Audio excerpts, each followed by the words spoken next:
Hola, lectors i lectores. Avui us faig aquest vídeo per recomanar-vos una revista que m'agrada molt i que segurament els vostres pares quan eren petits ja se la llegien. Sabeu quina pot ser? El cavall fort. I us faig aquest vídeo aquest any perquè aquest any és el seu 60è aniversari. Fes-nos 4 pinzellades històriques de la revista. D'acord, mireu. Fa un temps, com ja sabeu, hi havia la dictadura de Franco. Ja estava prohibit publicar en català, és a dir, treure un llibre, per exemple. Però un desembre de 1961, un grup de persones van ser molt valents i van publicar El cavall fort. I per què ho van fer?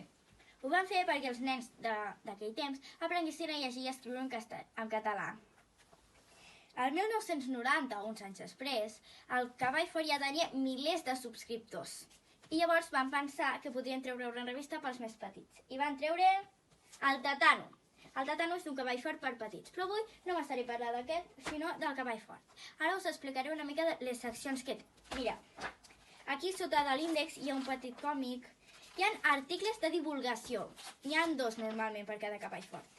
A vegades ens trobem algun test de personalitat, hi ha molts còmics, més articles. Ara aquí ens trobem un còmic clàssic. Aquest còmic segurament, si llegien El cavall fort, els vostres pares se'l llegien. I tant! Sempre us el trobareu així amb una columneta.